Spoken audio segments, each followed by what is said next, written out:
श्री विष्णु मत्स्य अवतार पौराणिक कथा। एक बार ब्रह्मा जी के पास से वेदों को एक बहुत बड़े दैत्य हयग्रीव ने चुरा लिया। चारों ओर अज्ञानता का अंधकार फैल गया और पाप तथा अधर्म का बोलबाला हो गया। तब भगवान ने धर्म की रक्षा के लिए मत्स्य रूप धारण करके उस दैत्य का वध किया और वेदों की रक्षा की। कल्पांत के पूर्व एक पुण्यात्मा राजा तप कर रहा था। राजा का नाम सत्यव्रत था। सत्यव्रत पुण्यात्मा तो था ही, बड़े उदार हृदय का भी था। प्रभात का समय था, सूर्योदय हो चुका था। सत्यव्रत कृतमाला नदी में स्नान कर रहा था। उसने स्नान करने के पश्चात जब तर्पण करने के लिए अंजलि में जल लिया तो अंजलि में जल के साथ एक छोटी सी मछली भी आ गई। जैसे ही सत्यव्रत ने मछली को नदी के जल में छोड़ना चाहा, मछली बोली, राजन, जल के बड़े बड़े जीव छोटे जीवों को मारकर खा जाते हैं। अवश्य कोई बड़ा जीव मुझे भी मारकर खा जाएगा। कृपा करके मेरे प्राणों की रक्षा कीजिए। सत्यव्रत के हृदय में दया उत्पन्न हो उठी। उसने मछली को जल से भरे हुए अपने कमंडल में डाल लिया।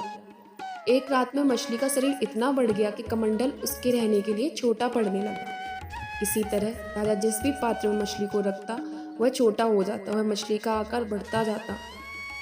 तब सत्यव्रत ने मछली को निकालकर एक सरोवर में डाल दिया, किंतु सरोवर भी मछली के लिए छोटा पड़ गया।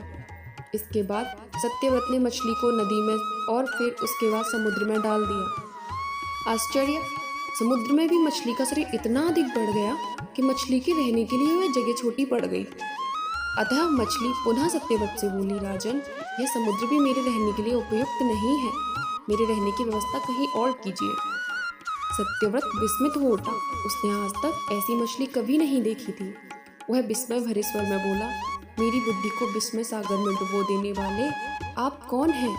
आपका शरीर जिस गति से दिन प्रतिदिन बढ़ रहा है, उससे दृष्टि में रखते हुए बिना किसी संदेह के कहा जा सकता है कि आप अवश्य परमात्मा हैं।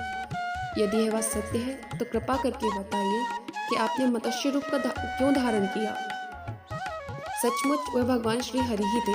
मत्स्य रूपधारी श्री हरि ने उत्तर दिया, राजन, एक दैत्य ने वेदों को चुरा लिया है। जगत में चारों ओर अज्ञान और अधर्म का अंधकार फैला हुआ है। मैंने हयग्रीव को मारने के लिए ही मत्स्य रूप का धारण किया है।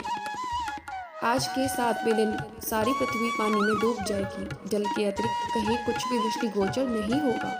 आपके पास एक नाव पहुंचेगी।